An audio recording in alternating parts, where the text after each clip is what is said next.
এতদিন গোপনে গোপনে দাওয়াত দিয়েছেন, আর গোপনে দাওয়াত দেওয়ার সময় নাই। এখন সময় এসেছে, কে মেম্বার, কে চেয়ারম্যান, কে আওয়ামী লীগ, কে বিএনপি, কে জাতীয় পার্টি, কে কোন দলের, সবাইকে ইসলামের দাওয়াত দেন, ইসলামী আন্দোলনের দাওয়াত দেন, আল্লাহর জমিনে আল্লাহর দ্বীন কায়েমের দাওয়াত দেন। এখন আর লুকোচুরি করার সময় নয়, এখন আর গোপনে দাওয়াত দেওয়া যাবে না, প্রকাশ্যে দাওয়াত দিতে হবে। রাসূল ৪৪তম বৎসরে প্রকাশ্যে দাওয়াত দেওয়া শুরু করলেন। এইবার প্রকাশ্যে যখন দাওয়াত দিলেন, কাফেরদের বিরোধিতাও প্রকাশ্যে বাড়ল। বুঝেন কিন্তু কততম বছর? ৪৪তম বছর। বুঝেন কিন্তু নবুয়াতির ৪ নম্বর বছর। সেই জুলুম নির্যাতন, বিশেষ করে গরিব সাহাবাদের উপরে জুলুম নির্যাতনের স্টিম রুলার চালানো শুরু করলো।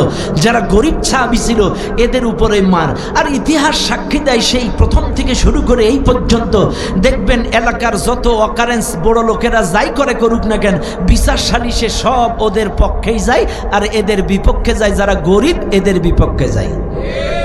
তো এটা ইসলামের ইতিহাস। তৎকালীন সময় ইসলাম যারা গরিব মানুষ কবুল করেছিল, এদের উপরে মক্কার কাফেররা এত জুলুম, এত নির্যাতনের স্টিম রোলার চালানো শুরু করলো। একটা পর্যায়ে মক্কার মুসলমানেরা যারা ঘরেও থাকতে পারে না, বাইরেও থাকতে পারে না, কি জুলুম, কি নির্যাতন, জুলুম নির্যাতনের স্টিম রোলার সাহাবাজ মাইন্ডরা সহ্য করতে পারে না। এত জুলুম নির্যাতন কাফের বেঈমানেরা মুসলমানদের উপরে চালালো। এইবার মুসলিম গরিব সাহাবা আজমাইন রাসূলুল্লাহর কাছে চড়াইলেন, ইয়া রাসূলুল্লাহ, ইয়া হাবিবাল্লাহ, আমরা তো আর জুলুম নির্যাতন সহ্য করতে পারছি না। আপনার প্রতি ঈমান আনার কারণে, আল্লাহর প্রতি ঈমান আনার কারণে, আল্লাহর কোরআনের প্রতি ঈমান আনার কারণে, আল্লাহর কোরআনের পথে চলার কারণে আমাদের উপরে যেই জুলুম নির্যাতন আমরা সহ্য করতে পারি না। বাড়ি থাকতে পারি না, ঘরে থাকতে পারি না, ব্যবসা করতে পারি না, জুলুম নির্যাতনের স্টিম রুলার। ও দুনিয়ার মানুষ, আমার কথাই ভুল বুঝবেন না। 17টা বছর এই বাংলাদেশে সুদখোর, ঘুষখোর, লম্পট, দুর্নীতিবাজ, ধর্ষকেরা বুক ফুলে বেরিয়েছে। জাতির শ্রেষ্ঠ সন্তান আলেম ওলামা, ইসলামী আন্দোলনের কর্মীরা রাতের অন্ধকারে আগানে বাগানে আর জেলখানায় রাত কাটাইছে। কথা বলেন না কেন? 17টা বছর রাস্তায় রাস্তায়, আগানে বাগানে এমনও ইসলামী আন্দোলনের দায়িত্বশীলেরা কবরস্থানে রাত কাটাইছে। এই খানপুরের মানুষ বাড়ি থাকতে পারে নাই, রয়েসপুরের মানুষ বাড়ি থাকতে পারে নাই।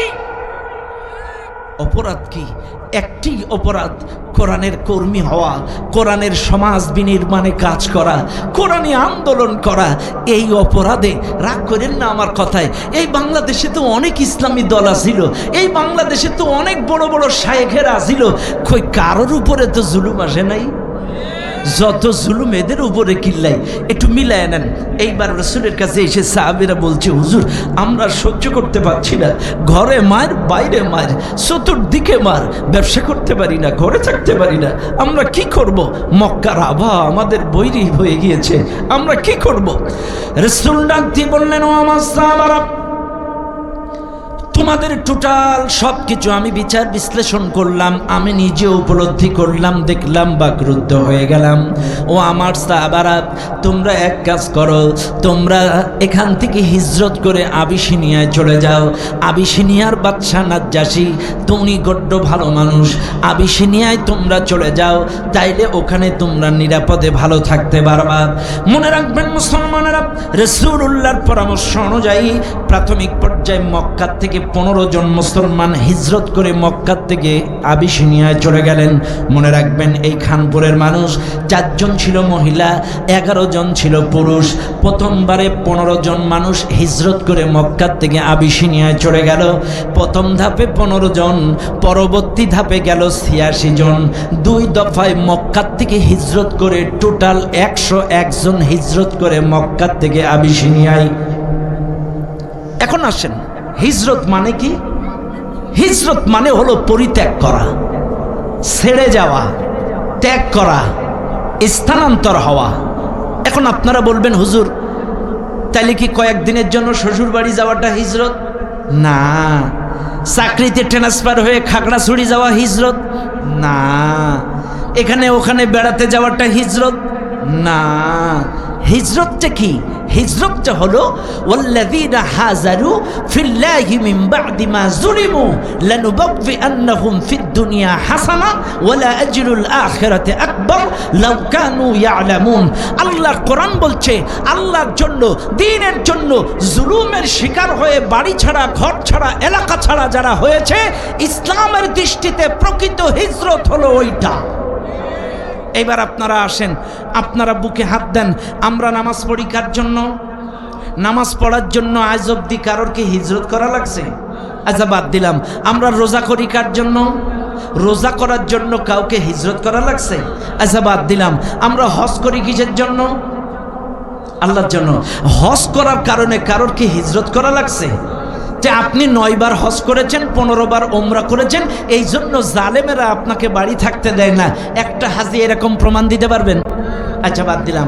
আচ্ছা আপনি জিকির করেন সপ্তাহে সপ্তাহে বা মাসে মাসে জিকির করেন, মসজিদে জিকির করেন, এই জিকির করার কারণে কোনো একটা জালেম এসে কোনোদিন বলেছে তোমরা যে আল্লাহ আল্লাহ জিকির করো, এই কারণে আমাদের শব্দ দূষণ হয়, তোমরা এলাকায় থাকতে পারবা না, এরকমটা হয়েছে কোনোদিন? তবে এমনটা হয়েছে নারায়ে তাকবীর আল্লাহু আকবার স্লোগান দেওয়া যাবে না, এটা তালেবানের স্লোগান, এটা জঙ্গিবাদী স্লোগান, এটা জামাত ইসলামের স্লোগান, এই স্লোগান দেওয়া যাবে না। আরে নাস্তিক, ওরে জালেম, খুনি হাসিনা দূষণেরা, স্পষ্ট ভাষায় শুনে নাও, আল্লাহু আকবার মানে আল্লাহ বলো, আল্লাহ বলো, আল্লাহ বলো। আরে আল্লাহু আকবার স্লোগান যারা সহ্য করতে পারো নাই, তোমাদেরকে যখন কবরে জিজ্ঞাসা করা হবে তোমার রবকে, তুমি তখন কি বলবে?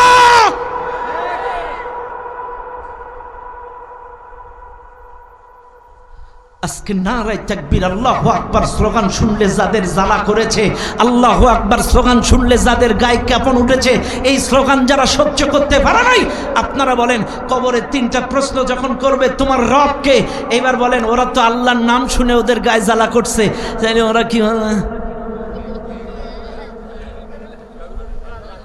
কি বলবে? শেখ হাসিনা না বঙ্গবন্ধু? নাউজুবিল্লাহ। এটাই বাস্তব। যার আমল যেমন তার জবান দিয়ে বাইরে হবে তেমন, এ কথা কয় না? যার আমল যেমন তার জবান দিয়ে, কেন ও আল্লাহু আকবার সহ্য করতে পারিনি, এইটা ওইটা, ও যেটা বলেছে কবরে, কথা কয় না? খারাপ লাগতেছে আপনাদের? একটা ছোট্ট উদাহরণ দিলে আপনারা বুঝবেন।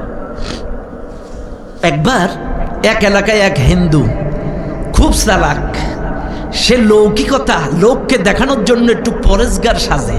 আমরা যেরকম তসবি পড়ি সুবহানাল্লাহ আলহামদুলিল্লাহ, এই হিন্দুরাও কিন্তু দেখবেন তসবি নিয়ে গোনে ভগবান ভগবান ভগবান, হরে রাম হরে রাম, ওরাও কিন্তু গোনে এরকম খয়েরি খয়েরি দানা, দেখছেন আপনারা?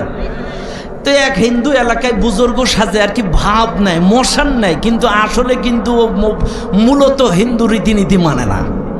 এখন ও যে বুজুর্গ কীরকম এটা চেক করার জন্য এলাকায় কিছু চ্যাংড়া থাকে না? থাকে? রাগ করেন না আমার কথায়। একবার ইন্ডিয়ার থেকে বাংলাদেশে এক বক্তা আসছে, এটা আবার মিডিয়ায় গেলে ইন্ডিয়ান হুজুররা আমাকে বদনাম করবে। ইন্ডিয়ার থেকে এক হুজুর আসছে বাংলাদেশে, এখন হুজুরের বগলে একটা ব্যাগ, এই ব্যাগ হুজুর রাখে না। এখন ওই মাহফিল কমিটি ছেলে পিলে তো চ্যাংড়া হচ্ছে, এই ব্যাগে আছে কি? হুজুর ব্যাগ থই না কেন, ব্যাগে আছে কি? এন সবসময় ছেলে পিলে হুজুরের পিছনে আছে যে হুজুর কখন ব্যাগ রাখে, এন হুজুরটা ব্যাগ মোটে বগল থেকে নামায় না। এখন চেক করবে না করবে না, এবার হুজুরের খাওয়া দাওয়া শেষ, এইবার বাথরুমে যাবে, ব্যাগ তো এবার থোয়া লাগবে। এবার ব্যাগ রেখে মসজিদে ধুয়ে গেছে, এইবার এরা খুলে দেখে এর মধ্যে ওমর কা গুল। কি গুল? গুল বোঝেন না আপনারা? গুল গুল, হ্যাঁ ওই যে আপনার গনি গুল বলে বসবেন, আর ইন্ডিয়ায় হলে ওমর কা গুল, বুঝছেন? এখন কিছু কিছু চ্যাংড়া ছেলে ফেলে আসছে, এটা খুব চালাক, যে আসলে পরেশগার হিন্দু কিনা এর একটু চেক করার দরকার। এরে চেক করার জন্যে বলছে চলো একটু ঘুরে আসি। কোন জায়গায়? নদীতে একটা নৌকায় তুলছে। এখন ও তো পরেশগার সবসময় ভগবান ভগবান ভগবান ভগবান ভগবান ভগবান ভগবান, নৌকায় উঠতেছে ভগবান, চালাচ্ছে ভগবান, কিছু দূর গেছে তাও ভগবান, নদীর মাঝখান বরাবর যখন গেছে, এবার ওর টার্গেট যে চেক করব এইবার ও আসল হিন্দু কিনা, প্রকৃত পরেশগার হিন্দু কিনা। এইবার যখন নৌকা নাড়া দিছে, ও তো সাঁতার কাটতে পারে না, নৌকা যখন নাড়াচাড়া দিছে ওর চোখ তখন মোটা মোটা হয়ে গেছে। এখন ও যদি প্রকৃত পরেশগার হবে ওর জবান দিয়ে তাই বেরোবে। এখন যেই নৌকা নাড়া দিয়েছে তখন ওই ভগবান আর মনে নেই, ভগর ভগর ভগর ভগর ভগর ভগর ভগর কথা কথা কথা কি কয়, বগর বগর বগর বগর বগর বগর বগর বগর বগর বগর বগর। তো ভাই আপনার আমলে যদি ওইসব থাকে তো ওই কবরে যেয়ে যখন ফেরেস্তা বলে তোর রবকে, ওই ফেরেস্তাদের চেহারা দেখে বগর বগর বগর বগর বগর বগর বগর বগর বগর বগর বগর বগর, ওই আল্লাহর নাম আসবে না, কারণ আপনার আমলে আল্লাহর নাম ছিল না।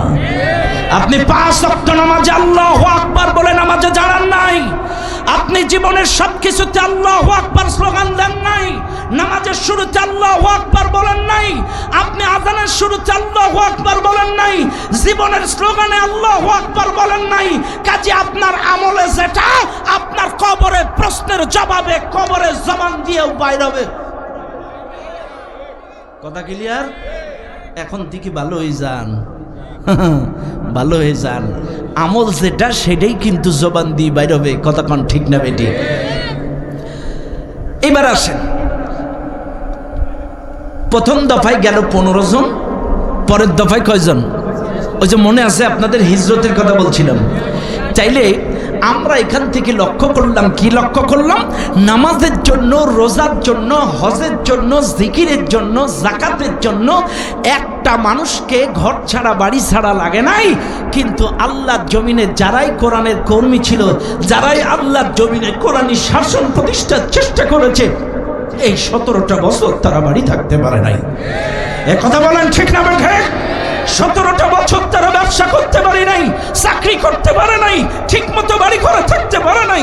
তাদের এলাকা ছাড়া ঘর ছাড়া লেগেছে, ঘর ছাড়া লেগেছে।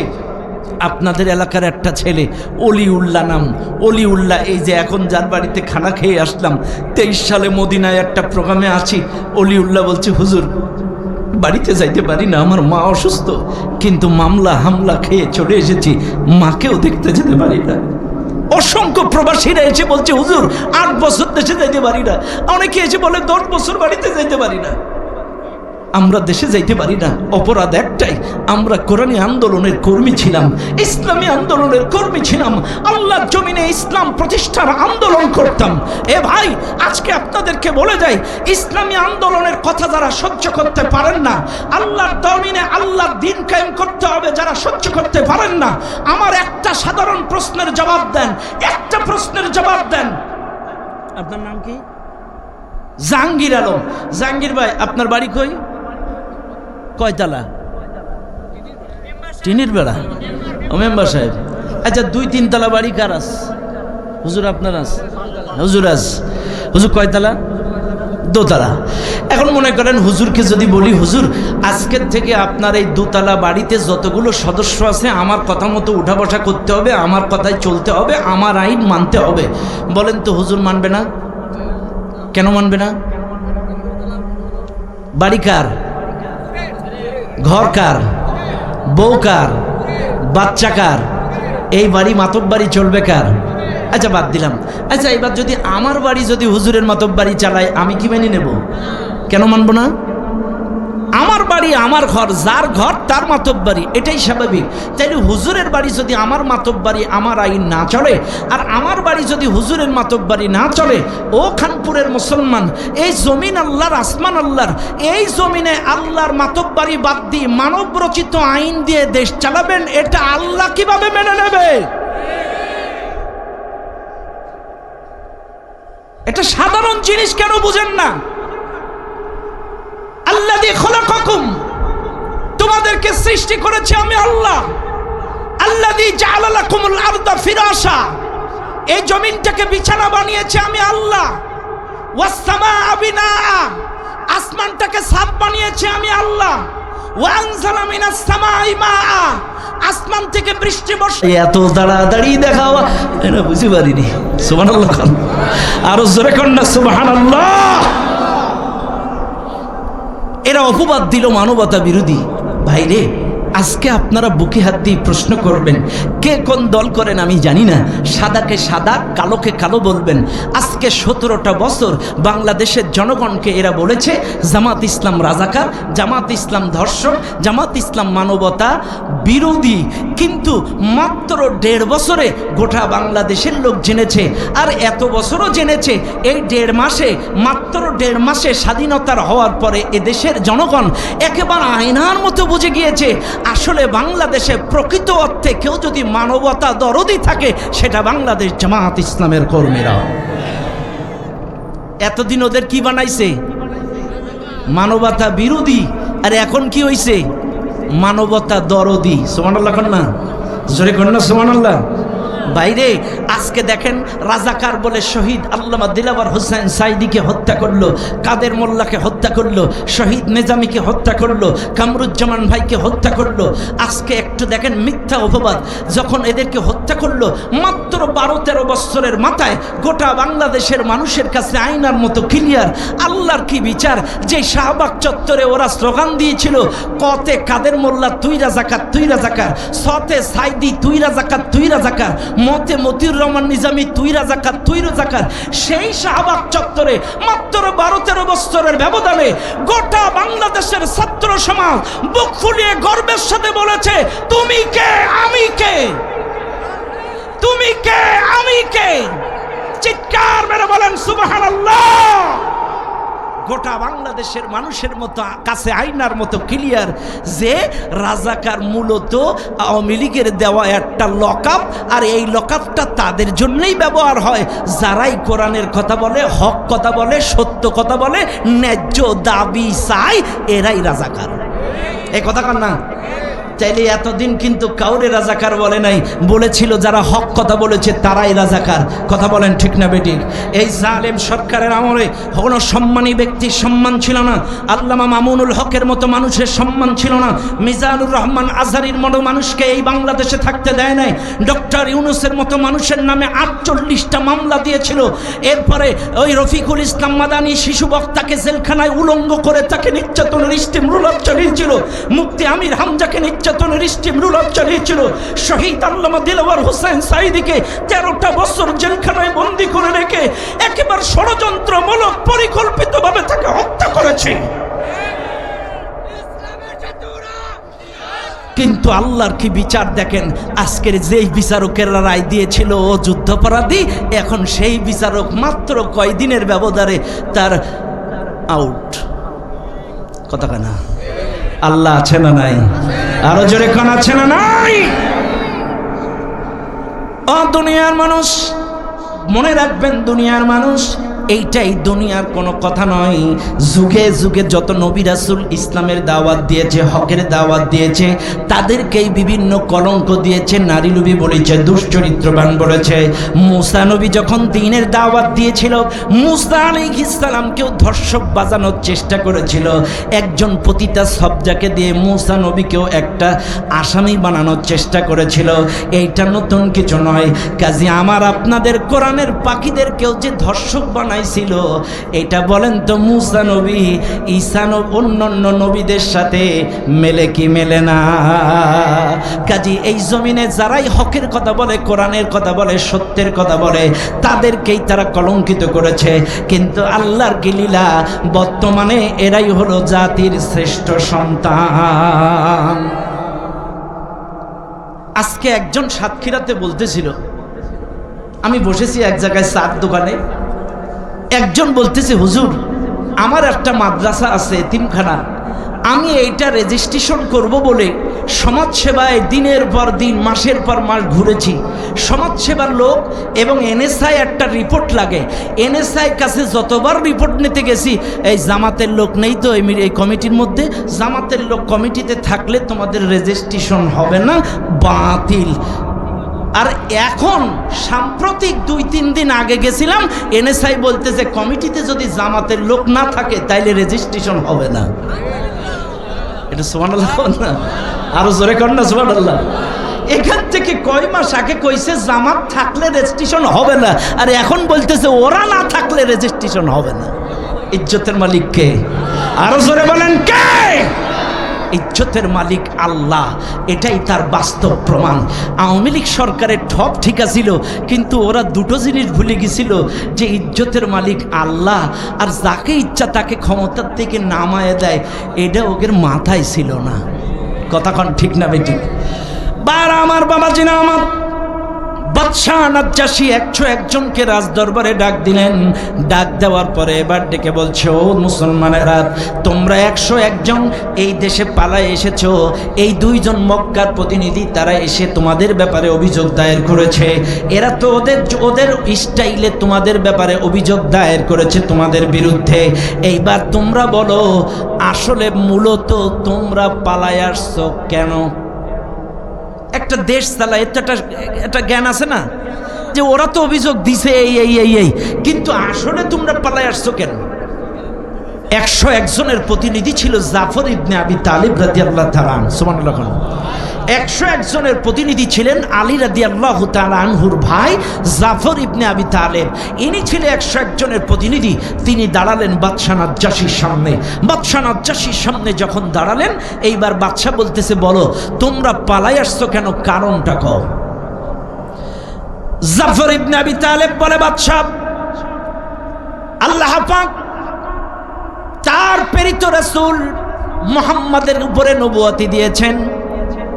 আমরা সেই নবীর প্রতি ঈমান এনেছি, আল্লাহর প্রতি ঈমান এনেছি, কোরআনের প্রতি ঈমান এনেছি। লা ইলাহা ইল্লাল্লাহ মুহাম্মাদুর রাসূলুল্লাহ সাল্লাল্লাহু আলাইহি ওয়াসাল্লাম, এই কালেমার প্রতি আমরা ঈমান এনেছি। আমরা এই কালেমার প্রতি ঈমান আনার কারণে, ইসলামের পথে আসার কারণে, কোরআনের কর্মী হওয়ার কারণে, আল্লাহর জমিনে কোরআনের দাওয়াত দেওয়ার কারণে মক্কার কাফেররা আমাদের উপরে জুলুম নির্যাতনের স্টিম রোলার, বাড়িতেও মার, বাইরেও মার, ঘরেও মার, বাইরেও মার, কি জুলুম, কি নির্যাতনের স্টিম রোলার আমরা সহ্য করতে পারি নাই। সহ্য করতে না পেরে অবশেষে মক্কা থেকে হিজরত করে আমরা আবিসিনিয়ায় আসতে বাধ্য হয়েছি। বাদশাহ ডাক দিয়ে বলে, মুসলমানেরা, তোমাদের নবীর কাছে নবুয়তি এসেছে, আল্লাহর পক্ষ থেকে একটি কিতাব নাজিল হয়েছে, এটা আমিও শুনেছি। কিন্তু মুসলমানেরা, তোমরা আমাকে একটু শোনাও, তোমাদের নবীর কাছে কোন কিতাব নাজিল হয়েছে আমাকে একটু তোমরা শোনাও। জাফর ইবনে আবি তালিব কোরআনুল কারীমের সূরাতুল মারিয়ামের প্রথম কয়েকটা রুকু তেলাওয়াত করে বিসমিল্লাহ বলে শুরু করলেন। আউযু বিল্লাহি মিনাশ শাইতানির রাজিম, বিসমিল্লাহির রহমানির রহিম। কাফ হা ইয়া আইন সাদ, যিকরু রাহমাতি রাব্বিকা আবদাহু যাকারিয়া ইয নাদা রাব্বাহু নিদাআন খাফিয়া। এইভাবে তেলাওয়াত করে যখন শোনালেন, ছন্দে ছন্দে সুমধুর কণ্ঠে যখন তেলাওয়াত শুনলেন, বাদশাহ নাজ্জাশীর 2 কোণের চোখের কোণা দিয়ে কখন যে চোখের ঝরঝর করে পানি ঝরছে বাচ্চা নিজেও বুঝতে পারে না।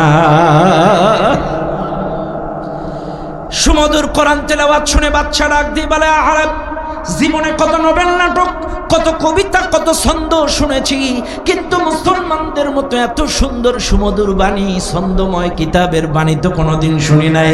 আহারে, এত সুন্দর কিতাব কখনো আমি আমার জীবনে শুনি নাই। এইবার বাদশাহ নাজ্জাশী মুগ্ধ হয়ে গেল। এইবার মক্কার কাফেরদের পক্ষ থেকে 2 জন প্রতিনিধি এসেছিল। একজন আবু সেহেলের ভাই, আর একজন আমর ইবনুল আস। এরা 2 জন এইবার পরামর্শ করলো, শোনো, আমরা যে অভিযোগ দিয়েছিলাম মানবতা বিরোধী, অভিযোগ দিয়েছিলাম সন্ত্রাস, চাঁদাবাজ, এরা হলো মানুষের শান্তি নষ্ট করে, কিন্তু বাদশাহ তাদের জবানে কোরআন শুনে সব অভিযোগ তো ক্যান্সেল হয়ে গেল, চাইলে নতুন করে আরেকটা অভিযোগ দায়ের করা যাক। কাফের 2 জন পরামর্শ করলো। বাদশাহ নাজ্জাশী কিন্তু মুসলিম ছিল না, এই বাদশাহ নাজ্জাশী ছিল খ্রিস্টান ধর্মের মানুষ। আর খ্রিস্টান ধর্মের মানুষ যারা, এদের কাছে ঈসা আলাইহিস সালাম আল্লাহর সন্তান। কোন নাউযুবিল্লাহ, আর জোরে কোন। ওয়াকালাতিন নাসারাল মাসীহ ইবনুল্লাহ, ইহুদি খ্রিস্টানদের কাছে, খ্রিস্টানরা তারা মনে করে ঈসা আলাইহিস সালাম আল্লাহর সন্তান। কোন নাউযুবিল্লাহ। আসলে কি আল্লাহর সন্তান আছে? ছেলে আছে, মেয়ে আছে, বিবি আছে, কিন্তু খ্রিস্টানরা ইহুদিরা মনে করে এই ঈসা আলাইহিস সালাম আল্লাহর সন্তান, জাকারিয়া একেবারে এই নবীরা আল্লাহ, এরকম খ্রিস্টানরা মনে করে। এখন এই কাফের দুজন সিদ্ধান্ত নিল, যদি ঈসা নবীর ব্যাপারে একটু প্রশ্ন করতে পারি, কাজী বাদশাহ নাজ্জাশী এইবার যদি এই ব্যাপারে প্রশ্ন করে আর মুসলমানরা যদি উল্টো জবাব দেয়, তাহলে এইবার বাদশাহ খেপে যাবে এদের ওপরে। এইবার মুসলমানরা, এই কাফের দুটো লিডার বলতেছে, বাদশাহ এদের ব্যাপারে আপনাদের আর একটা প্রশ্ন আসে। কি বাদশাহ, আপনি এই মুসলমানদের কাছে জিজ্ঞাসা করেন তো ওরা ঈসা নবীর ব্যাপারে কি মতামত দেয়, ঈসা নবীর ব্যাপারে ওদের সিদ্ধান্তটা কি। বাদশাহ নাজ্জাশী বলতেছে, ঈসা নবীর ব্যাপারে তোমাদের মতামত কি একটু বলো, ঈসা নবীর ব্যাপারে তোমাদের ধারণা কি। এখন মুসলিম সাহাবী জাফর ইবনে আবি তালিব দাঁড়ায় গেল। জাফর ইবনে আবি তালিব বলতেছে, দেখেন আমাদের রাসূল মুহাম্মদুর রাসূলুল্লাহ সাল্লাল্লাহু আলাইহি ওয়াসাল্লাম, আমরা তার প্রতি ঈমান এনেছি। তিনি আল্লাহর কিতাব আমাদেরকে তেলাওয়াত করে শোনাতেন, তিনি যা বলতেন আমরা তাই বিশ্বাস করেছি। আমাদের নবী মুহাম্মদ বলেছেন, আমাদের নবী যেমন আল্লাহর প্রেরিত রাসূল, আল্লাহর বান্দা, ঈসা নবীও আল্লাহর প্রেরিত রাসূল, আল্লাহর বান্দা, আমরা সেটাই বিশ্বাস করি। এই কথা যখন আবু তালেব বলছে, এই বাদশাহ নাজ্জাশী তার সিয়ার থেকে লাফ দিয়ে নিচে পড়ছে। নিচে পড়ে একটা চিকন ঘাস ছিল, এই চিকন ঘাসটা উঁচু করে বলতেছে যে দেখো, এই ঘাসটা যেমন সত্য, আমার কাছে ঈসা নবীও আল্লাহর একজন বান্দা, সেও আল্লাহর একজন বান্দা এবং নবী, আমিও সেটাই বিশ্বাস করি। একটু জোরে কর না সুবহানাল্লাহ। এইবার বাদশাহ নাজ্জাশী বলছে, শোনো মুসলমানেরা, তোমাদের ধারণা আমার ধারণা যেহেতু এক, তোমাদের কালামে পাকের তেলাওয়াত শুনে আমি মুগ্ধ, যাও তোমরা আমাকে কালেমা পড়িয়ে দাও, লা ইলাহা ইল্লাল্লাহু মুহাম্মাদুর রাসূলুল্লাহ। চিৎকার মেরে বলেন সাল্লাল্লাহু আলাইহি ওয়াসাল্লাম। বাদশাহ নাজ্জাশী এবার দুইজন মক্কার প্রতিনিধিকে ডেকে বলছে, এ মক্কার প্রতিনিধিরা, তোমরা 101 জন মুসলমানকে ফেরত নিয়ে এসেছিলে, শোনো আমি নাজ্জাশী ঘোষণা দিলাম, ওরা একদিন 101 জন এই আবিসিনিয়ায় পালায় পালায় বেড়াতো, আজকের থেকে 101 জন মক্কার এই মুসলমানেরা আবিসিনিয়ার রাষ্ট্রীয় মেহমান।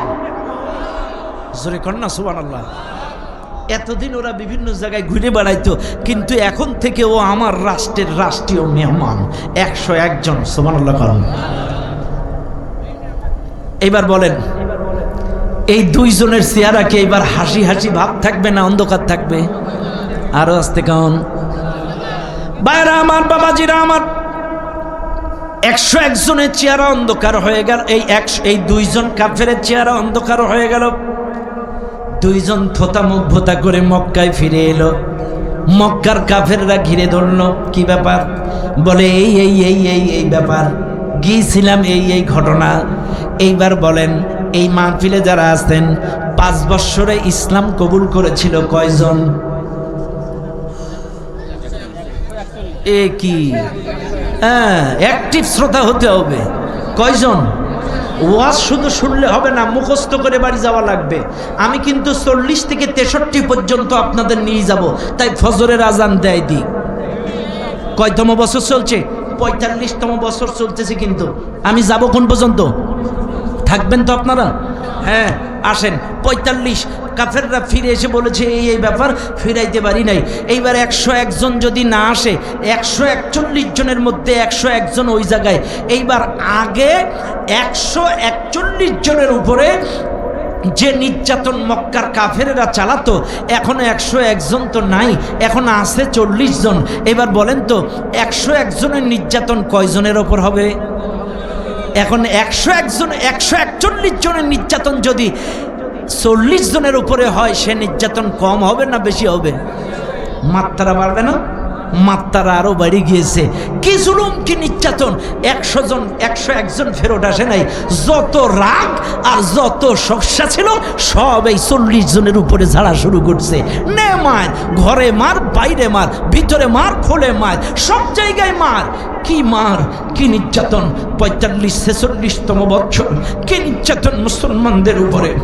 আরে মুসলমানেরা, 46তম বৎসরে একটু নির্যাতনের নমুনা আপনাদের সামনে তুলে ধরি। ও মুসলমানেরা, আম্মার বিন ইয়াসির ইসলাম কবুল করেছে, কোরআনের দাওয়াত দেয়, কোরআনের দাওয়াত মানুষের ঘরে ঘরে পৌঁছে দেয়। কি নির্যাতন! 46তম বৎসরে একটা এক্সাম্পল আপনাদের দেয়া যায়। 46তম বৎসরে এই আম্মার বিন ইয়াসির যখন ইসলাম কবুল করলো, আবু জেহেলের কানে এটা খবর গেল। আবু জেহেল আম্মার বিন ইয়াসিরকে রাস্তার মধ্যে আটকালো। এ আম্মার বিন ইয়াসির, শুনেছি তুমি ইসলাম কবুল করেছ, কোরআনের ছায়াতলে চলে গিয়েছ, মুহাম্মাদের অনুসারী হয়েছ, তুমি ইসলাম ছেড়ে দাও, মুহাম্মাদের পথ ছেড়ে দাও, কোরআন ছেড়ে দাও।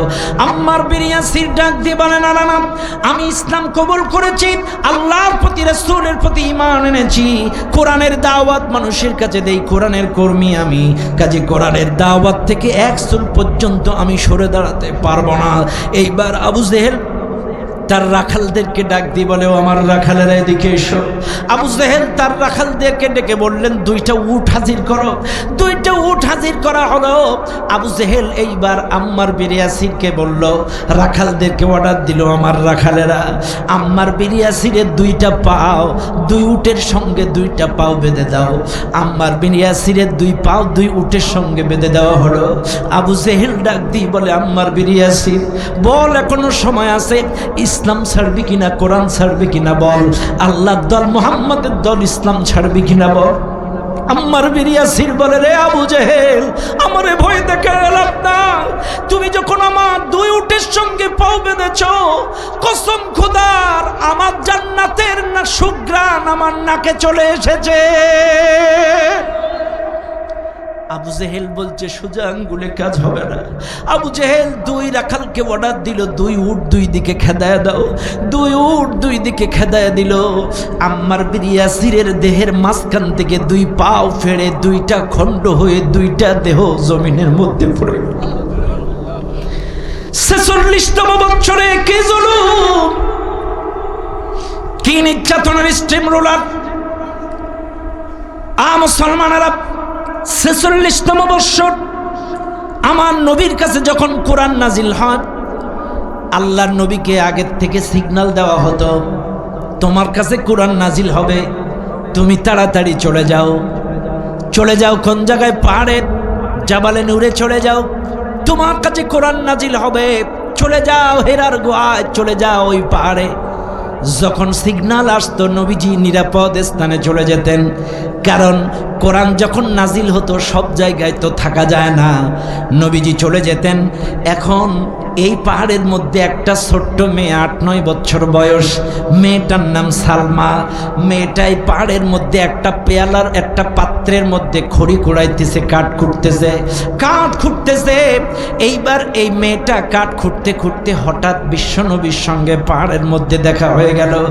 নবীজি পাহাড়ের মধ্যে ছোট্ট মেয়েটাকে দেখে ডাক দিয়ে বলে, ও মেয়ে, তুমি এই পাহাড়ের মধ্যে আসছো কেন? কি করো তুমি? ছোট্ট 8-9 বছরের সালমা ডাক দিয়ে বলে, আমার বাবার নাম সোহাইল, আমার বাবা বড্ড অসুস্থ, আমার বাবা অসুস্থতার কারণে আমাদের ইনকাম সোর্স বন্ধ, এই জন্য আমি মেয়ে এই পাহাড় থেকে এদিক থেকে সেদিক থেকে খড়ি কুড়াই, কাঠ কুড়াই, খড়ি কুড়ানোর পরে এগুলা বাজারে বিক্রি করি, বাজারে বিক্রি করার পরে 2-10 টাকা যা হয়, 2-5 দিরহাম যা হয়, এটা দিয়ে আমাদের কোনো রকম সংসার চলে। রাসূল শুনে নেন দুনিয়ার মানুষ, এই কথা নবীজি শুনলেন। এইবার ছোট্ট মেয়েটা যদিও 8-9 বছর বয়স, মেয়েটা ডাক দিয়ে বলল, বুঝলাম আমি খড়ি কুড়াইতে আসি, বুঝলাম, তোমাকে জবাব দিলাম, কিন্তু তুমি এই পাহাড়ে আসো কেন? তোমার পরিচয় কি? তোমার নাম কি? তুমি বলো। এইবার নবীজি ডাক দিয়ে বলে, আমার নাম মুহাম্মদ, আমি আল্লাহর প্রেরিত রাসূল, আমার পিতার নাম আব্দুল্লাহ। আমি এই পাহাড়ের মধ্যে আসি একটা কারণে, মহান মালিক আমার প্রভু আমার কাছে কোরআন নাজিল করে, কোরআন নেওয়ার জন্য আমি এই পাহাড়ে আসি। সম্মানিত ভাইরা আমার, এবার এই ছোট্ট মেয়েটা ডাক দিয়ে বলে, তোমার কাছে যেই কোরআন নাজিল হয়, যেই কিতাব নাজিল হয়, তুমি আমাকে একটু শোনাও, কোন কিতাব নাজিল হয়? আমার নবী ছোট্ট মেয়েটাকে সুমধুর কোরআন তেলাওয়াত করে শোনালেন। وننزل من القرآن ما هو شفاء ورحمة للمؤمنين তিলাওয়াত করে যখন শোনালেন, মেয়ে তো বিমোহিত হয়ে গেলেন, মুগ্ধ হয়ে গেলেন। মেয়েটা বলতেছে, মুহাম্মদ আমি কিন্তু প্রায় তোমার কণ্ঠের কিতাব শুনতে আসব। এইবার মেয়েটা প্রত্যেক দিন খড়ি কুড়াইতে আসে, অন্য দিন দেরি করে আসে, এই কোরআন শোনার পর থেকে একটু তাড়াতাড়ি আসে। এই পাহাড়ে খড়ি কুড়াইতে আসে আর ওই কিতাব শুনে মুহাম্মদের কাছ থেকে ভালো ভালো উপদেশ গ্রহণ করে। এখন হঠাৎ একদিন আবু জেহেলের সাথে রাস্তায় দেখা। আবু জেহেল বলছে, তোমার নাম কি? সালমা। বাবার নাম কি? সোহাইল। তুমি এই পাহাড়ে যাও কেন? আবু জেহেল তো জানে পাহাড়ে কে আছে। সুবহানাল্লাহ। পাহাড়ে কে আছে? মুহাম্মদ। আর এর কাছে যে যায় সে পাগলা, এর কাছে যে যায় সে মুরিদ হয়ে যায়, সে পাগল হয়ে যায়। কাজে তুমি পাহাড়ে কি করতে যাও? বলে আমি খড়ি কুড়াইতে যাই, কাঠ কুড়াইতে যাই, আমার বাবা অসুস্থ, এই কাঠ কুড়াইয়া আমি বাজারে বিক্রি করি, আমাদের কোনো রকম সংসার চলে। আচ্ছা ঠিক আছে, তোমার আজকে যে খড়িগুলো কুড়াইছো এগুলোর দাম কেমন হবে? বলতেছে খুব জোর 2-5 দিরহাম হবে। তো এই আবু জেহেল পকেট থেকে 50 দিরহাম বের করে দিয়ে বলছে, নাও এই তোমাকে 50 দিরহাম দিলাম, তুমি আর কখনো এই পাহাড়ে আসবা না। কেন? আবু জেহেল তো জানে এই জায়গায় গেলে কি হবে, ওই ইসলাম কবুল করে ফেলবে। কিন্তু এই মেয়েটা 1 দিন 2 দিন যেতে যেতে ইসলাম কবুল অলরেডি করে ফেলেছে। এইবার আবু জেহেল যখন বলতেছে তুমি এই 50 দিরহাম নাও, আর কোনোদিন এই পাহাড়ে খড়ি কুড়াবা না, তখন বলছে নাও তোমার টাকা, আমি এই টাকা বাদ দিলাম, কিন্তু শোনো আমি যদি খড়ি কুড়াইতে নাও আসি, কিন্তু আমি মুহাম্মাদের জবান থেকে, আব্দুল্লাহর বেটা মুহাম্মাদের কণ্ঠ থেকে যে আল্লাহর বাণী শুনেছি, এই কিতাবের বাণী শোনা বন্ধ করতে পারবো না। এইবার চিন্তা করতে এতটুকু মেয়ে, এত বড় বড় কথা। আবু জেহেল চলে গেছে ওর বাড়ি, যে বলছে সোহাইল বাড়ি আছো, বাড়ি আছো। সোহাইল বেরিয়ে এসছে, সোহাইলকে ডেকে বলছে, সোহাইল তোমার মেয়েকে বলে দিও ও যেন ওই পাহাড়ে না যায়, ওর কিন্তু খবর আছে। মেয়েটাকে এত বোঝালো কিন্তু কোনো কায়দায় এই পাহাড়ে যাওয়া বন্ধ করতে পারে না। একটা পর্যায়ে এই মেয়েটা একটা পর্যায়ে আবু জেহেল রাস্তার মধ্যে গ্রেপ্তার করে বলছে, মেয়ে তুমি বলো ইসলাম ছাড়বা কিনা, মুহাম্মদকে ছাড়বা কিনা, আল্লাহর কোরআন শোনা ছাড়বা কিনা? মেয়েটি বলছে, আমি অটোমেটিক ইসলাম কবুল করেছি, আমি জীবন দেব, শহীদ হব, কিন্তু কোরআনের পথ ছাড়বো না, ইসলাম ছাড়বো না, মুহাম্মদের কণ্ঠে যে কোরআন শুনেছি এই কিতাব ছাড়তে পারবো না। আবু জেহেল বলছে, তোমার পরিণতি কি হবে তুমি জানো না? বলছে, আমার পরিণতি যাই হোক আমি কোরআন ছাড়বো না, কোরআনী পথ ছাড়বো না, মুহাম্মদের রাস্তা ছাড়বো না। আবু জেহেল এই মেয়ে দুইটার পাও ঘোড়ার সাথে বেঁধে মরুভূমির মধ্যে টানতে শুরু করলো। কিছু দূর টানে মেয়েটার পিঠ চিরে চৌচির হয়ে রক্ত বেরিয়ে যায়। বলে, এখনো সময় আছে, বলো ইসলাম ছাড়বা কিনা? বলে, না জীবন দেব, কিন্তু মুহাম্মাদের কোরআন ছাড়তে পারবো না, ইসলাম ছাড়তে পারবো না। এই মেয়েটাকে আবু জেহেল মক্কার পথে ঘোরালো, পাথরে বালুতে সিটতে টানতে ঘেঁষতে চামড়া গোশতগুলো হেঁচড়াতে একটা পর্যায়ে মেয়েটি শাহাদাত বরণ করেছে, কিন্তু ইসলাম ছাড়ে নাই, ইসলাম ছাড়া নাই। কি নির্যাতন! 46তম বৎসর কি জুলুম চালাইছে সাহাবাজ বাইনদের উপরে। ঘরে মার, বাইরে মার, যেই কালেমার কথা বলে তাকে মার, যেই বলে আমি মুসলিম তাকে মার, যেই বলে আমি কবুল করেছি কালেমা তাকে মার। জুলুম নির্যাতনের স্টিম রুলার। একটা পর্যায়ে 47তম বৎসরে মুহররম মাসের 1 তারিখ, কয় তারিখ? 47তম বৎসর মুহররমের মাসের 1 তারিখ মক্কার কাফেরেরা একত্রিত হয়ে কাবার চত্বরে মিটিং বসালো।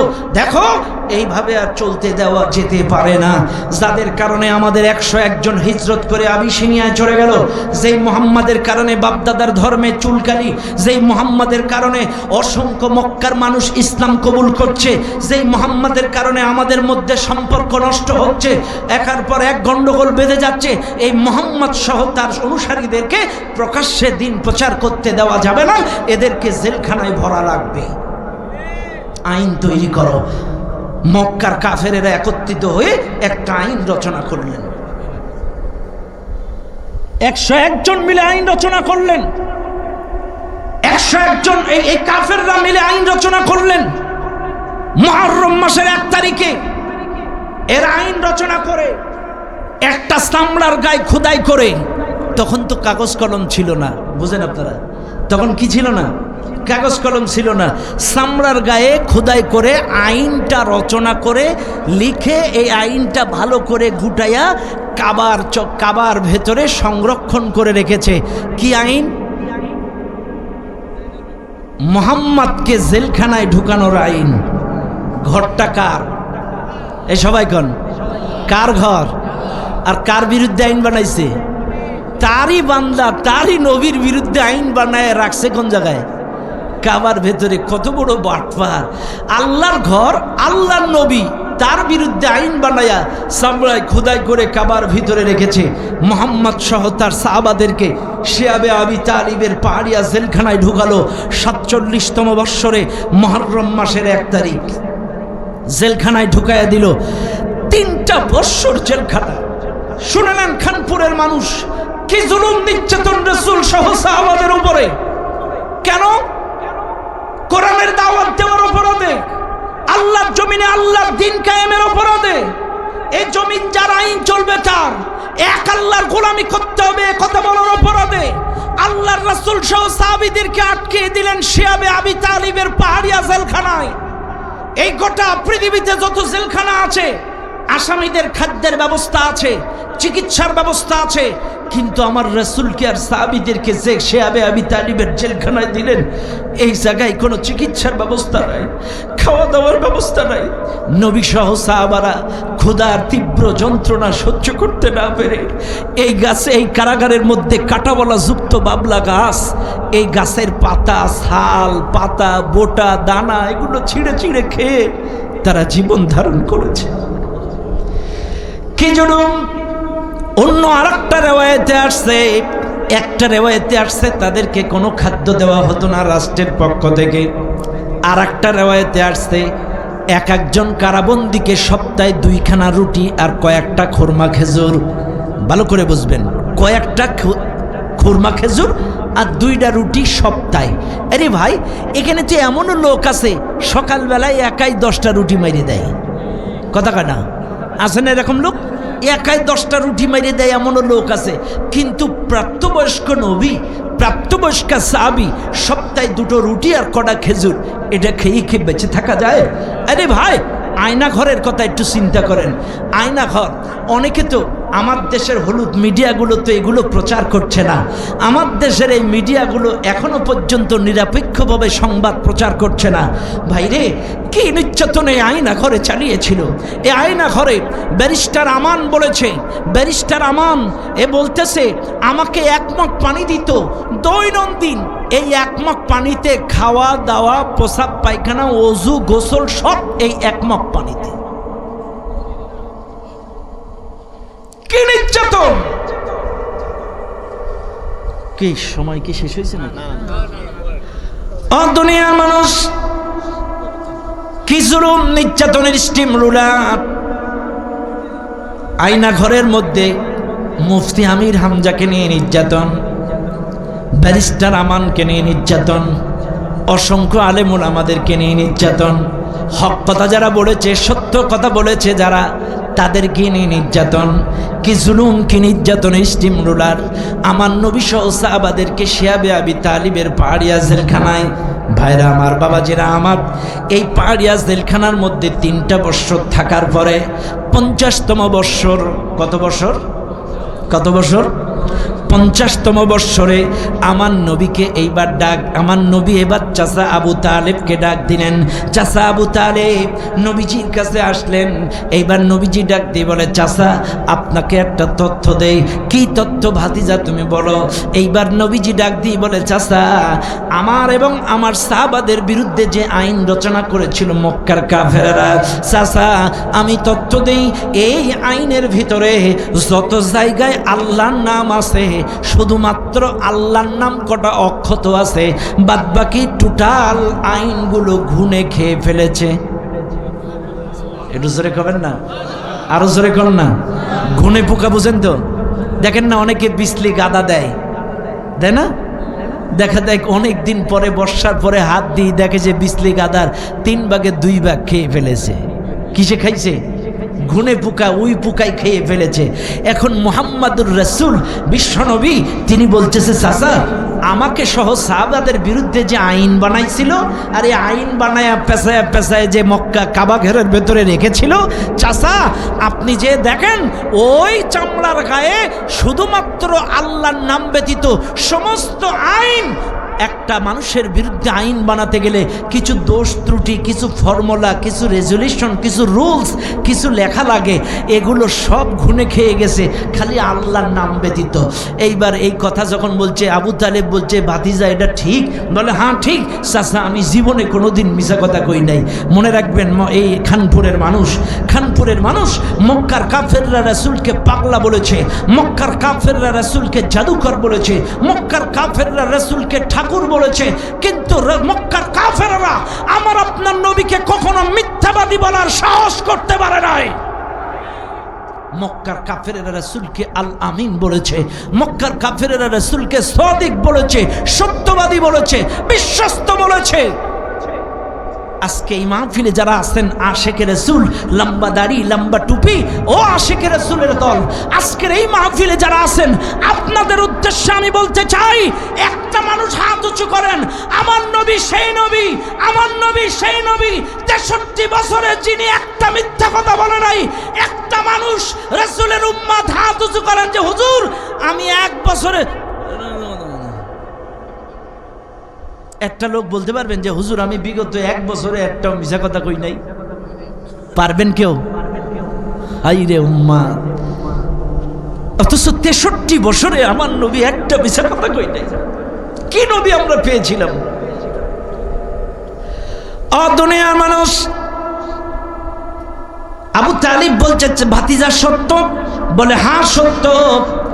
এইবার আবু তালিব তাড়াতাড়ি মক্কার কাফের নেতৃত্ব, স্থানীয় বড় বড় লিডারদের খুঁজলেন, যে দেখে তারা কাবার চত্বরে এক জায়গায় বসে গোল মিটিং করে। আবু তালিব যে বলে, মক্কার নেতারা শোনো, একটা তথ্য আমার ভাতিজা দিয়েছে। কি তথ্য দিয়েছে? আমার ভাতিজা বলেছে তোমরা 47 মুহররমের 1 তারিখ যে আইন রচনা করে মুহাম্মদ সহ তার অনুসারীদেরকে জেলখানায় ঢুকাইছাও, সে আইনের সব ঘুনে খেয়ে ফেলেছে, শুধু আল্লাহর নাম ব্যতীত। মক্কার কাফেরেরা হুমড়ি খেয়ে কাবার দরজা খুলে যে দেখে সর্বনাশ, মুহাম্মদ যা বলেছে সত্য। চিৎকার মেরে বলেন সুবহানাল্লাহ, নবী যা বলেছে সত্য। আবু তালেব ডাক দিয়ে বলে, শুনে নাও মক্কার নেতারা, যে আইন পোকায় খেয়ে ফেলেছে, আইন যেহেতু নাই, কাজী মুহাম্মদ সহ তার সৈন্যদের আটকায় রাখার কোনো যুক্তি না।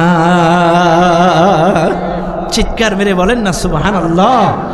আইনে নাই, তাহলে আটকাবা কিসের? আজকের এই সরকার, জালেম সরকার, খুনি হাসিনা 17টা বছর জামাত ইসলাম সহ ইসলামী আন্দোলন যারা করেছে, হক কথা যারা বলেছে, অন্যায়ের প্রতিবাদ যারা করেছে, কারোর নামে 20টা, কারোর নামে 30টা, কারোর নামে 40টা করে মামলা দিয়েছে। আজকের 5 তারিখের পরে আইন রচনাকারীও নেই, জামাতের কর্মীদের মামলাও নেই। সুবহানাল্লাহ কর না, আরে জোরে কর না। কারণ যারা আইন বানাইছে হেরাই তো নেই, তাইলে একে আটকায় রাখবে কিলে? যা বেকসুর খালাস। সুবহানাল্লাহ কর। আসলে কি মেলে না মেলে না? কথা কোন ঠিক না বেঠিক? আহারে কি মামলাটারে দিছে, আজকে মানুষের কাজ এটা। আরে আমি গেছি সেক্রেটারি জেনারেল রফিকুল ইসলাম হুজুর, এই আগরদাড়ি, ওনার জানাজায় 110 জনকে গ্রেপ্তার করছে ওই জানাজা থেকে, আমাকে সহ। আমাকে মনে হয় 2 নম্বরে তুলছিল গাড়িতে। 110 জনের 2 নম্বর আমি ছিলাম। আরে যারা জানাজা পর্যন্ত পড়তে দেয় নাই, ইস, সেদিন এক মুরব্বী বলতেছে যে একটা পর্যায়ে আমার মামলা এত বেশি, হাজিরা দিতে দিতে, উকিল মুহুরি পুলিশদের টাকা দিতে দিতে আমার সব শেষ। একটা পর্যায়ে আমি রক্ত বিক্রি করে মামলার হাজিরা দিয়েছি, রক্ত বিক্রি করে মামলার হাজিরা দিয়েছি। মানুষ খারাপ হয় তাই বলে এত? কি চাঁদাবাজি, কি সন্ত্রাস! কি মামলা, হামলা, জুলুম, নির্যাতন, 30টা 40টা করে মামলা দিয়েছে, মানুষ বাড়ি থাকতে পারে না। ও দুনিয়ার মানুষ, একটু লক্ষ্য করেন, এইবার 50তম বছর নবী সহ সাহাবা আজমাইনরা মুক্ত হয়ে গেল। আরে নবী 3 বছর পরে মুক্ত, সাহাবারাও মুক্ত বাতাসে। এইবার চলতে লাগলো 1 দিন 2 দিন 3 দিন। এই বৎসরে ছাড়া পাওয়ার 6 মাসের মাথায় নবীজির চাচা আবু তালেব মারা গেলেন। কে মারা গেলেন? জেলখানার থেকে মুক্ত হওয়ার 50তম বৎসরে মুক্ত হওয়ার 6 মাসের মাথায় চাচা আবু তালেব মারা গেলেন। কি দুঃখের মাস, কি দুঃখের বছর ছিল বছরটা। চাচা আবু তালেবের 1 মাসের মাথায় বিবি খাদিজা মারা গেলেন। শুনে নাও দুনিয়ার মানুষ, একটু চিন্তা করো, আমার নবী কত দুঃখী নবী। জেলখানার থেকে মুক্ত হইছে সদ্য, 6 মাসের মাথায় চাচা মারা গেল, 7 মাসের মাথায় বিবি খাদিজা মারা গেল। ঘরের আশ্রয় ছিল বিবি খাদিজা, বাইরের আশ্রয় ছিল চাচা আবু তালেব। যদিও আবু তালেব ইসলাম কবুল করে নাই, কিন্তু ভাতিজা মোহাম্মদকে সবসময় শত্রুর আক্রমণ থেকে বুকে আগলায় রাখত। ও দুনিয়ার মানুষ, এদিকে বিবি খাদিজা নাই, এদিকে চাচা আবু তালিব নাই। কি দুঃখ, কি কষ্ট, খাদিজা কথা বর্ণনা করে শেষ করা যাবে না। আরে এমন একজন স্ত্রী ছিলেন খাদিজা, রাসূল জুলুম নির্যাতনের স্টিম রুলার সহ্য করে কখনো মার খেয়ে রক্ত মাখা শরীর নিয়ে বাড়িতে আসতেন। আমার নবীর স্ত্রী খাদিজা রক্তগুলো মুছে দিতেন, তাকে সান্ত্বনা যোগাতেন, ঘরে ঢুকলে তাকে সান্ত্বনা দিতেন। এমন স্ত্রী ছিল খাদিজা। একবার নবীজি গভীর রজনীতে দিনের দাওয়াত দিয়ে ফিরে এসেছে, এক ডাক দিলে দরজা খুলে দিছে খাদিজা। নবীজি ডাক দিয়ে বলে, খাদিজা আমি রাত 10টায় ডাক দিলেও তুমি দরজা খুলে দাও, রাত 12টায় ডাক দিলেও দরজা খুলে দাও, রাত 3টায় ডাক দিলেও দরজা খুলে দাও, রাত 4টায় ডাক দিলেও দরজা খুলে দাও। ও খাদিজা, আমি মাঝরাতে, প্রথম রাতে, শেষ রাতে, যেই রাতে ডাক দেই, এক ডাকে তুমি দরজা খুলে দাও। খাদিজা, তোমার কাছে আমি মোহাম্মদ জানতে চাই, তুমি এক ডাকে দরজা খুলো কেমনে? তুমি কি বিছানায় পিঠ লাগায়া ঘুমাও না? খাদিজা চোখের পানি ছেড়ে বলে, নবীজি আপনি মানবতার নবী, উম্মতের নবী, আপনি দিন প্রচার করার জন্য কখনো তায়েফে, কখনো দূর দূরান্তে চলে যান, কখনো মার খেয়ে ক্লান্ত শ্রান্ত রক্তমাখা শরীর নিয়ে না খেয়ে না দে বাড়িতে আসেন। নবীজি আমি খাদিজা চিন্তা করি, আপনি যদি ক্লান্ত শরীর নিয়া, রক্তমাখা শরীর নিয়া, না খাওয়া খালি পেট নিয়া যদি আমার দরজায় এসে ডাক দেন, খুকির মা, খুকির মা, খুকির মা, আর আমি যদি বিছানায় ঘুমাই, দরজা খুলে দিতে দেরি হয়, আপনার কষ্ট হবে। এ কথা চিন্তা করে আপনি দিন প্রচার করতে যাওয়ার পরে সন্ধ্যা যখন হইতো, সন্ধ্যার পর থেকে সারাটা রাত আমি বিছানায় ঘুমাতাম না, দরজায় হেলান দিয়া ঘুমাতাম। আমার নবী কখন এসে ডাকবে, এক ডাকে দরজা খুলে দেব। এমন নবী ছিলেন, এমন স্ত্রী ছিলেন খাদিজা। আরে এমনও মা আছে আজকে আমাদের দেশে, সন্তানেরা ইসলামের দাওয়াত, দিনের দাওয়াত, ইসলামী আন্দোলন করে, যুগ জামানা ভালো না, দেশের ক্ষমতা যেতে বলে। এমনও স্ত্রী আছে স্বামীকে আটকায় রাখে যে যুগ জামানা ভালো না, তোমাকে যাওয়া লাগবে না। কথা কন না কেন? অথচ আমার নবীর স্ত্রী দাঁড়ায় থাকতো দরজায়, কখন আমার নবী ফিরে আসবে। ও দুনিয়ার মানুষ, 51তম বৎসর নবীর টার্গেট ছিল টার্গেট ছিল যারা মক্কায় হজ করতে আসবে তাদেরকে কোরআনের দাওয়াত দেওয়া, এদেরকে কোরআনের সুমধুর বাণী তেলাওয়াত করে শোনানো, দাওয়াত দেওয়া, এদেরকে সুন্দর করে ইসলামের দাওয়াত দেওয়া। প্রাথমিক পর্যায়ে প্রথম বৎসরে মদিনার 6 জনকে দাওয়াত দিলেন। এরা শপথ নিলেন, ইসলাম কবুল করলেন। কবুল করার পরে এরা মদিনায় যে বাড়িতে বাড়িতে দাওয়াত দেওয়া শুরু করলেন। পরের বৎসরে আরও 72 জন আসলো। শুনে নেন মুসলমানেরা, এইবার 52তম বৎসর, বেশি রাত করব না, অনেক হয়ে গিয়েছে, একটু সংক্ষেপে মারি। 52তম বৎসর, শুনে নেন মুসলমানেরা, আর 1 বৎসর পরে নবী আমার হিজরত করে মদিনায় যাবেন।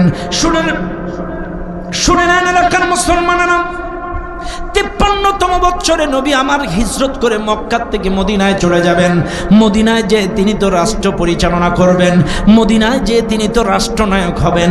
কিন্তু নবীজির তো কোনো রাষ্ট্র চালানোর অভিজ্ঞতা নাই, নবীজির তো রাষ্ট্র চালানোর কোনো রকম অভিজ্ঞতা নাই। এইবার কি করা যায়?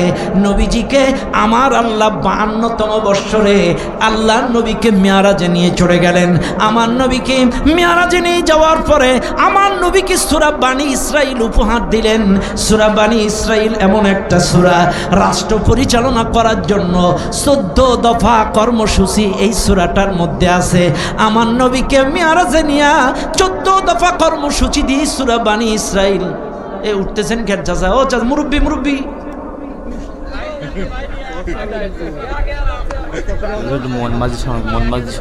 আর দরকার নেই, অনেক রাত হয়েছে তাই না? হ্যাঁ হ্যাঁ,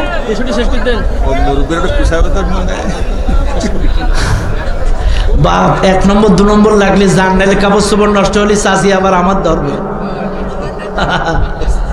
যান 1 নম্বর 2 নম্বর চাপ থাকলে ওঠেন, সমস্যা নেই। বার আমার, যাই হোক, আমারও কষ্ট হচ্ছে, আর দরকার নেই, অনেক কথা বলেছি আপনাদেরকে নিয়ে। এই 52তম বৎসরে রেখে গেলাম। শোনেন, 52তম বৎসরে আপনাদের থুয়ে যাচ্ছি। 12:30টার বেশি বেজে গিয়েছে, আর আমি আগাইতে চাচ্ছি না, কারণ অনেক কষ্ট। এই চাচা বসেন, একটু দোয়া করে দেবো আমি। ওহ ঠিক আছে, এখনই দোয়া হবে। শোনেন, আপনাদেরকে বলে যাই, একটু সর্বশেষ আপনাদেরকে কিছু নসিহাত করে যায়। আমার রাসূলকে মেয়ারাজে নিয়ে 14 দফা কর্মসূচি দিলেন। কিসের জন্য? রাষ্ট্র পরিচালনার ট্রেনিং দিয়ে দিলেন তাকে।